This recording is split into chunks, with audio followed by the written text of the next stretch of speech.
आप देख रहे हैं न्यूज 18 राजस्थान। मैं हूं आपके साथ अनुराग सक्सेना। बुलेटिन की शुरुआत करते हैं एक ऐसी खबर के साथ जिसे सुनकर ना सिर्फ आपको खुशी होगी बल्कि एक भारतीय होने के नाते आपका सीना गर्व से और भी चौड़ा हो जाएगा। दरअसल ऑस्कर में भारत का जबरदस्त जलवा देखने को मिला है। फिल्म RRR के गाने को ऑस्कर अवार्ड मिला है। नाटू नाटू गाने को ऑस्कर अवार्ड मिला। बेस्ट ओरिजिनल सॉन्ग का अवार्ड मिला। भारत की शॉर्ट फिल्म को भी ऑस्कर अवार्ड मिला है। द एलिफेंट विस्पर्स को यह अवार्ड मिला है। डॉक्यूमेंट्री शॉर्ट फिल्म का अवार्ड द एलिफेंट विस्पर्स को मिला है। तो दोगुनी खुशी यहां पर जाहिर तौर पर तमाम भारतीयों के लिए। आपको बता दें कि 95वें ऑस्कर अवार्ड में भारत की धमाकेदार शुरुआत हुई है। इस इवेंट में भारत ने 2 अवार्ड जीतकर इतिहास रच दिया है। बेस्ट ओरिजिनल सॉन्ग की कैटेगरी में RRR के गाने नाटू नाटू को ऑस्कर अवार्ड मिला। साथ ही भारत की short documentary film the elephant whispers ने भी एक अवार्ड अपने नाम किया है। ये भारतीय फैंस के लिए बेहद ही खुशी की बात है।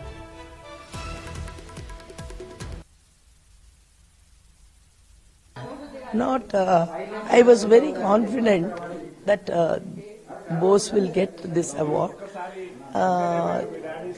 When this new year entered, the first wish I wrote and gave in a empty paper that you are going to win Oscar award, and I signed it. And I think that is the true heartful letters which I have written, and that came true. I really thank Rajamouli sir and his wife Rama Rajamouli and Keeravani Garu and his wife Valli Garu for making a great team and for choosing Chandra Bose to write this song. चलिए खबरों में आगे बढ़ते हैं। श्रीगंगानगर से बड़ी खबर है जहां पर एलपीजी गैस से भरा हुआ टैंकर पलट गया। सूरतगढ़ में दरअसल बेकाबू होकर यह एलपीजी गैस टैंकर पलट गया। सैनी गार्डन के पास यह हादसा हुआ है। टैंकर से लीक लगातार एलपीजी गैस होती रही। सूचना पर थाना पुलिस पहुंची और हादसे के बाद मौके पर वहां पर जाम तक लग गया। जाम लगने के बाद रूट को डायवर्ट करना पड़ा। एहतियातन मौके पर फायर ब्रिगेड की गाड़ियां भी बुलाई गई। गुजरात से भटिंडा जा रहा था टैंकर के इस दौरान ये हादसा हुआ है। तस्वीरें आपके सामने घटनास्थल की। अशोक शर्मा हमारे संवाददाता इस खबर पर ज्यादा जानकारी के साथ जुड़ गए। अशोक, आखिरकार ये एलपीजी गैस से भरा हुआ टैंकर पलटा कैसे? मनु, प्रारंभिक वजह जो सामने आ रही है वो गैस टैंकर के अनियंत्रित होने की वजह सामने आ रही है कि शायद संभावना ये रही होगी कि रफ्तार काफी ज्यादा होगी और संभवतः रफ्तार पर नियंत्रण नहीं रख पाने की वजह से टैंकर अनियंत्रित होकर पलटा होगा। लेकिन इसके बाद में जैसे ही टैंकर पलटा, गैस से रिसाव शुरू हुआ टैंकर से, और टैंकर से रिसाव शुरू होने के बाद ही वहां पर अफरा तफरी का माहौल बच गया। चूंकि नेशनल हनुमानगढ़ 4 लेन मार्ग था तो काफी ट्रैफिक भी यहाँ पर रहता है। ट्रैफिक भी जाम जैसी स्थिति बनी। जैसे ही गैस टैंकर के पलटने की सूचना स्थानीय प्रशासन को मिली, मौके पर पुलिस पहुंची और जो जाम लगा हुआ था उसको खुलवाते हुए ट्रैफिक को डायवर्ट किया गया है। फिलहाल भटिंडा से इसकी टेक्नीशियन टीम को बुलाया गया है। टेक्नीशियन टीम के आने के बाद ही इस टैंकर को सीधा किया जाएगा और उसके बाद में अगली कार्रवाई की जाएगी। फिलहाल एहतियातन सावधानी के तौर पर वहां पर दमकल की गाड़ियां मौके पर। बहुत बहुत शुक्रिया अशोक तमाम जानकारी हम तक पहुंचाने के। तो तमाम राहगीरों के लिए ये बड़ी खबर हो जाती है जो लोग श्रीगंगानगर जा रहे हैं। दरअसल इस हाईवे से चूंकि ये रूट डाइवर्ट कर दिया है तो बेहतर है कि यहां से आप ना गुजरे। शुक्रिया अशोक तमाम जानकारी हम तक पहुंचाने के लिए। और जैसलमेर से बड़ी खबर आ रही है जहां पर कोचिंग संस्थान में फंदे से लटकता हुआ शव मिला है। परिजनों ने हत्या का आरोप लगाया है। युवक की संदिग्ध मौत के बाद प्रदर्शनकारियों ने जमकर तोड़फोड़ तक की। कल रफीक की मौत के बाद प्रदर्शनकारियों ने जमकर उत्पात मचाया, हंगामा किया। प्रदर्शनकारियों ने सार्वजनिक स्थानों पर जबरदस्त तरीके से तोड़फोड़ की। प्रदर्शनकारियों के सामने पुलिस तक मूक दर्शक बनी रही। 6 घंटे तक सड़क पर जाम लगा। पुलिस ने हत्या का मामला फिलहाल दर्ज किया है। 5 लोगों के खिलाफ इसमें मुकदमा दर्ज किया गया है। प्रदर्शनकारियों द्वारा की गई तोड़फोड़ का संगठन ने भी विरोध जताया है। तो जैसलमेर से बड़ी खबर है जहां पर कोचिंग संस्थान में फंदे से लटकता हुआ युवक का शव मिलने के बाद प्रदर्शनकारियों ने जमकर सड़क पर उत्पात मचाया। तस्वीरें आपके सामने देखिए किस तरीके से जो सार्वजनिक संपत्ति होती है उसको नुकसान पहुंचाया गया और 6 घंटे तक स्थिति ये हो गई कि वहां पर सड़क पर जाम लग गया।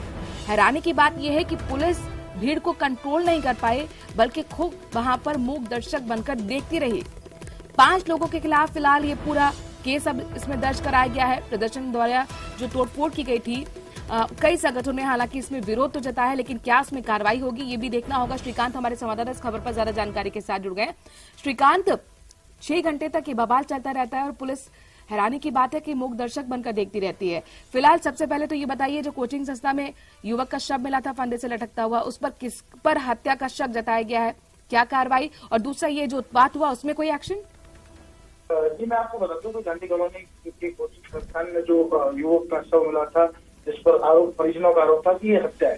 जिसके बाद युवक की संदिग्ध मौत के बाद प्रदर्शन भी हुआ और इस सबके बीच अब जो है 302 के तहत रिपोर्ट के आधार पर 5 लोगों के खिलाफ जो है वो नामजद मुकदमा दर्ज किया गया, जिसमें उस कोचिंग संस्थान में काम करने वाले कुछ लोग और 2 अध्यापक जो है वो उसमें शामिल है, जिन लोगों को डिटेन कर पूछताछ की गई थी। और अब जो उनके खिलाफ नामजद मुकदमा जो है वो दर्ज कर लिया गया। करीब 6 घंटे तक, सुबह से लेकर दोपहर तक जो ये शाम तक ये जो घटना चलती रही, जिसके बाद पुलिस ने हत्या का मामला तो दर्ज कर लिया है। वहीं जो प्रदर्शनकारियों ने तोड़फोड़ की थी, जिसको लेकर प्रदर्शन के बीच ये सब तोड़फोड़ जो है उसका अन्य कई हिंदू संगठनों ने भी जो है वो विरोध जताया और सोशल मीडिया पर भी जमकर पुलिस को ट्रोल किया गया। जिसके बाद अब पुलिस ने जो है कल देर रात फोटो, वीडियो और फुटेजेस जो है वो निकलवाए हैं। अभय कमांड सेंटर से भी वीडियो निकाले गए और इसको लेकर आज जो है वो करीब 1 दर्जन से 2 दर्जन लोगों के पर कार्रवाई हो सकती है। इस तरह की जो है वो जानकारी चलिए देखना होगा श्रीकांत कब तक ये कार्रवाई होगी। बहुत बहुत शुक्रिया तमाम जानकारी हम तक पहुंचाने के लिए। चूंकि जाहिर तौर पर प्रदर्शनकारियों के बीच भी ऐसा मैसेज जाना चाहिए कि अगर सार्वजनिक संपत्ति को आप नुकसान पहुंचाएंगे तो आपके खिलाफ भी एक्शन होगा। और बीकानेर से बड़ी खबर है, जहां पर एमएलए की गाड़ी से टकराए युवक की अब मौत हो गई है। बाइक सवार युवक को जयपुर रेफर किया गया था, रास्ते में ही ट्रामा सेंटर के कर्मचारी की मौत हो गई। नोखा एमएलए की कार से दरअसल ये बाइक सवार टकरा गया था। एमएलए बिहारी लाल बिश्नोई की गाड़ी से ये टक्कर हुई थी। पीबीएम के अधीक्षक डॉक्टर पी केसरी ने इस बात की पुष्टि की है। तो यहां पर आपको बता दें कि इलाज चल रहा था कल से लगातार। एमएलए बिहारी लाल बिश्नोई की गाड़ी से जो टक्कर हुई थी उसमें युवक कल से अस्पताल में भर्ती था, लेकिन अब खबर यह मिल रही है कि उसकी मौत हो गई है। जयपुर उसे रेफर किया गया था, लेकिन उस दौरान ट्रामा सेंटर में पहुंचने से पहले ही उसकी मौत हो गई। आपको बता दें कि नोखा एमएलए की कार से दरअसल ये बाइक सवार की टक्कर हुई थी। खुद एमएलए ने इस युवक को हॉस्पिटल में भर्ती कराया था, लेकिन उसे नहीं बचाया जा सका।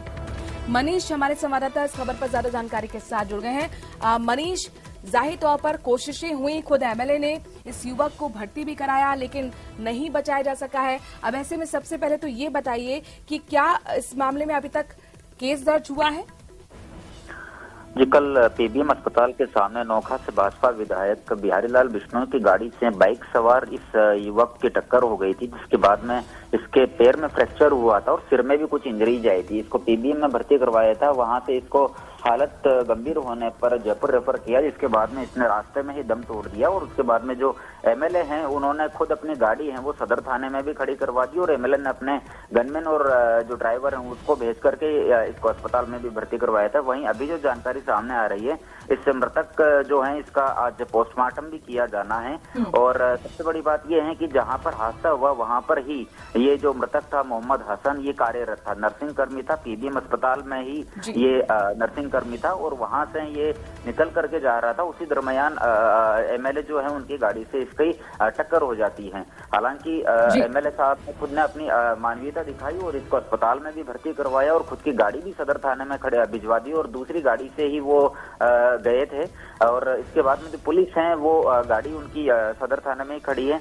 और जो मृतक है मोहम्मद हसीन, आज इसका पोस्टमार्टम किया जाना बाकी है। बाकी आगे जो कार्रवाई होगी वो देखे जाने वाली बात होगी कि पुलिस इसमें मामला दर्ज करती है या जो पीड़ित जो मृतक है उसके परिजन इस मामले में कोई एफआईआर दर्ज करवाते हैं थाने में। चलिए, बहुत बहुत शुक्रिया मनीष तमाम जानकारी हम तक पहुंचाने के लिए।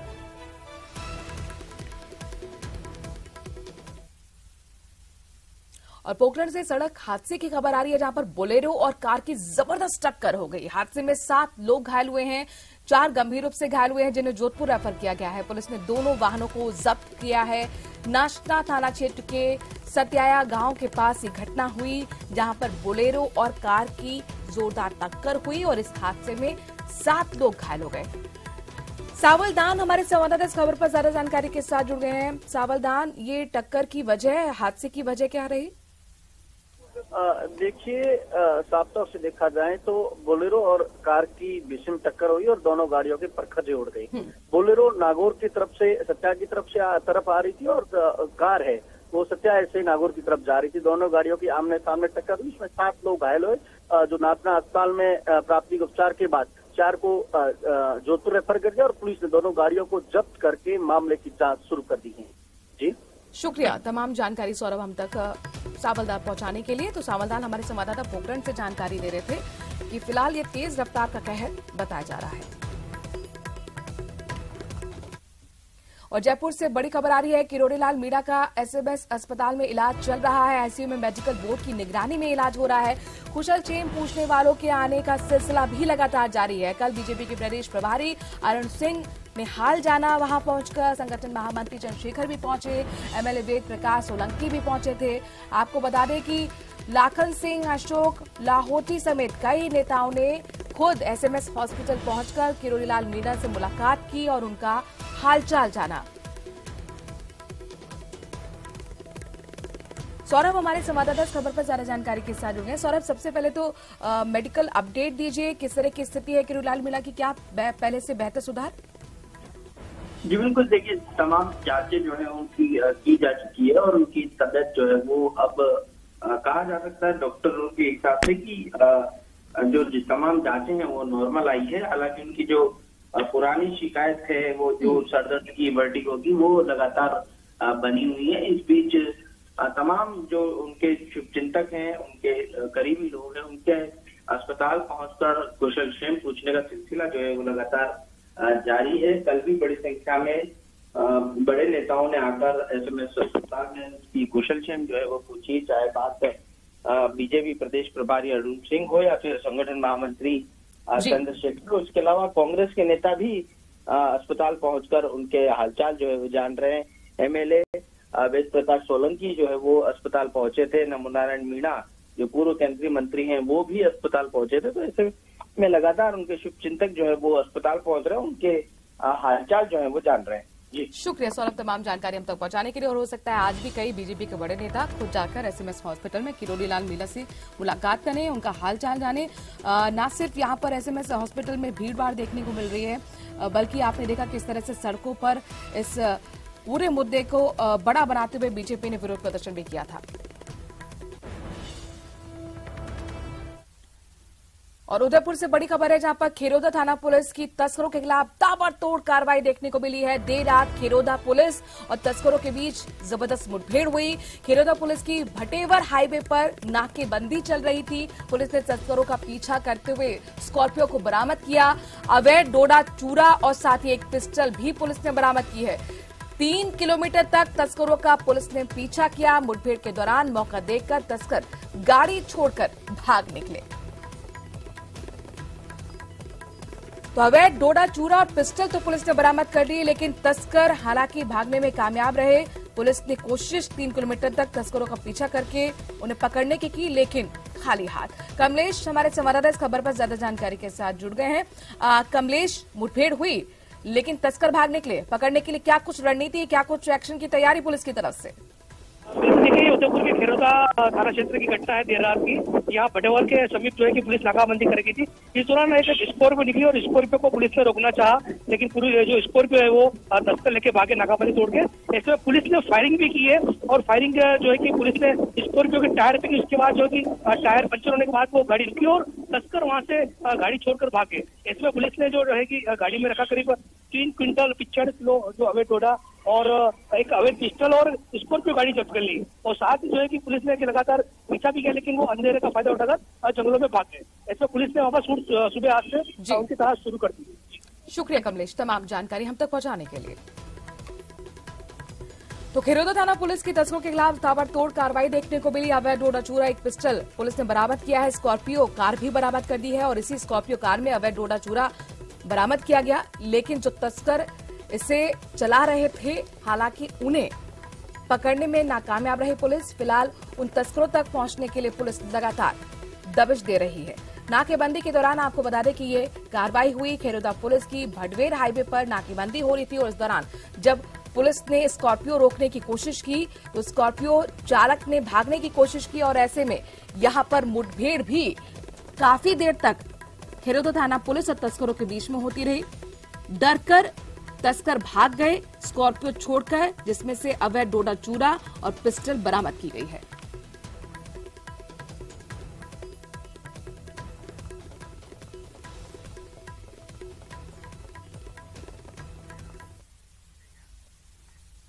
जयपुर में सिविल लाइंस फाटक पर कांग्रेस का प्रदर्शन। प्रदेश कांग्रेस कमेटी राजभवन का घेराव कर रही है। चलिए आपको दिखाते हैं तमाम खबरें फटाफट अंदाज में।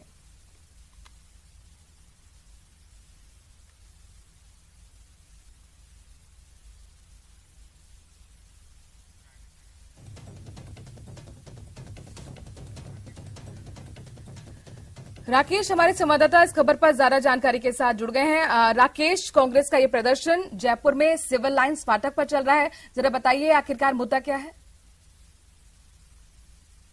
से कोई लेना देना नहीं है। बिल्कुल, देखिए इस वक्त हम कांग्रेस के प्रदर्शन स्थल पर शामिल है। सिविल लाइन फाटक के सामने प्रदर्शन चल रहा है। हम तस्वीरें दिखाना चाहेंगे आपको। बड़ी संख्या में यहाँ पर कांग्रेस अब जो है जमा होने लगे हैं और कांग्रेस जो मुख्य मांग कर रही है उसमें कांग्रेस का ये कहना है कि जिस तरीके से अडानी का जो मामला सामने आया है, जिसमें बड़े पैमाने पर देश को आर्थिक रूप से नुकसान हुआ है, उसको कहीं न कहीं संरक्षण दिया जा रहा है। संरक्षण देने वाली भाजपा और केंद्र सरकार पर जो है बचाने के आरोप भी हैं। यहाँ पर मंत्री महेश जोशी, प्रताप सिंह खाचरियावास सभी मौजूद हैं। मंत्री डॉक्टर महेश जोशी हैं जो इस प्रदर्शन में शामिल हैं। हम उनसे बात करते हैं। आज कांग्रेस राजभवन का घेराव कर रही है, किस तरह से? देखिए, लगातार लोकतंत्र को कमजोर करने की कोशिश की जा रही है। नित्य नए भ्रष्टाचार की बातें आ रही हैं। ईडी का, सीबीआई का दुरुपयोग किया जा रहा है। कांग्रेस कोई मांग करती है, जनता कोई मांग करती है तो कोई सुनवाई नहीं होती। अडानी जी के जो कारनामे सामने आए हैं वो सबके सामने है, कोई कार्रवाई नहीं। ऐसा आंख मीच के आत्म धोखे शासन करने वाला व्यक्ति पहली बार देखा है। इसके कान पे जू नहीं रेंगती। इतना बड़ा घोटाला हो गया, पूरी दुनिया चिल्ला चिल्ला के कह रही है, लेकिन कांग्रेस जेपीसी की मांग कर रही है। जेपीसी आप नहीं बना रहे, तो जेपीसी बनाने में क्या ऐतराज है ये भी समझ में नहीं आता। जेपीसी में बहुमत भी उनका होना, फिर भी चूंकि जब इस तरह की जांचें होती है उसमें सच्चाई सामने आती है, तो सच्चाई को सामने नहीं लेके आना चाहते हैं। और कांग्रेस का पुरजोर ये तरीका है कि हम हर पुरजोर तरीके से सच्चाई को सामने लाने की हर संभव कोशिश करेंगे। आज आप राजभवन का घेराव कर रहे हैं, इसके बाद क्या कांग्रेस की रणनीति है? चूंकि देश में बड़े लेवल पर मार्केट कैप भी इससे टूटा है, किस तरह के नुकसान? देखिए, प्रदेश नेतृत्व अखिल भारतीय कांग्रेस कमेटी से सलाह करके जैसे जैसे आगे की योजना बनाएगा, कांग्रेस कार्यकर्ता उस हिसाब से धरना प्रदर्शन और जो भी आयोजन किए जाएंगे उनको मजबूती के साथ उसमें भाग लेंगे। मंत्री प्रताप सिंह खाचरियावास भी यहाँ पर बैठे हैं। आज जो कांग्रेस विशाल प्रदर्शन कर रही है जयपुर के साथ साथ कहां पर है, कांग्रेस किस तरीके से इस मामले को आगे ले जा रही है? कांग्रेस तो राष्ट्रीय पार्टी है, पूरे देश में प्रदर्शन कर रही है। कांग्रेस की आवाज को दबाया नहीं जा सकता।